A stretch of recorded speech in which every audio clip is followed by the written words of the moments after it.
ഗുരുവായൂർ ക്ഷേത്രത്തിൽ ശീവേലിക്ക് കൊണ്ടുവന്ന ആനകൾക്ക് ക്രൂരമർദ്ദനമെന്ന് പരാതി. സംഭവത്തിൽ 6 പാപ്പാന്മാരെ സസ്പെൻഡ് ചെയ്യാൻ നിർദ്ദേശം നൽകിയതായി ഗുരുവായൂർ ദേവസ്വം ചെയർമാൻ വി.കെ. വിജയൻ അറിയിച്ചു. വിഷയത്തിൽ സ്വമേധയാ ഇടപെട്ട ഹൈക്കോടതിയും വനമന്ത്രിയും ദേവസ്വം ബോർഡിനോട് വിശദീകരണം തേടിയിട്ടുണ്ട്.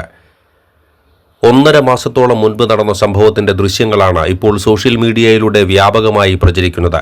ശീവേലിക്കുള്ള ആനകളെ കെട്ടുന്ന തെക്കേനടയിലെ ശീവേലി പറമ്പിലായിരുന്നു സംഭവം. ജയലളിത നടക്കിരുത്തിയ കൃഷ്ണ എന്ന കൊമ്പൻ ഉൾപ്പെടെ 2 ആനകൾക്കാണ് പാപ്പാന്മാരുടെ ക്രൂരമർദ്ദനമേറ്റത്.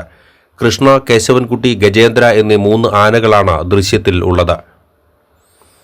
സംഭവത്തിൽ 6 പാപ്പാന്മാരെ സസ്പെൻഡ് ചെയ്യാൻ ഗുരുവായൂർ ദേവസ്വം ചെയർമാൻ വി.കെ. വിജയൻ നിർദ്ദേശം നൽകി. ആനക്കോട്ടയുടെ ചുമതലയുള്ള ഡെപ്യൂട്ടി അഡ്മിനിസ്ട്രേറ്ററോടും വെറ്ററിനറി ഡോക്ടറോടും ദേവസ്വം ചെയർമാൻ റിപ്പോർട്ട് തേടിയിട്ടുണ്ട്. 13-ന് ചേരുന്ന ഭരണസമിതിയിൽ വിഷയം ചർച്ച ചെയ്ത് പാപ്പാന്മാർക്കെതിരെ തുടർ നടപടികൾ തീരുമാനിക്കുമെന്നും ഗുരുവായൂർ ദേവസ്വം ചെയർമാൻ വി.കെ. വിജയൻ അറിയിച്ചു. അതേസമയം ആനകളെ മർദ്ദിച്ച സംഭവത്തിൽ ദൃശ്യങ്ങളുടെ അടിസ്ഥാനത്തിൽ സ്വമേധയാ ഇടപെട്ട ഹൈക്കോടതിയും വനം മന്ത്രിയും ദേവസ്വം ബോർഡിനോടും വിശദീകരണം ആവശ്യപ്പെട്ടിട്ടുണ്ട്. NCTV, പുതുക്കാട്.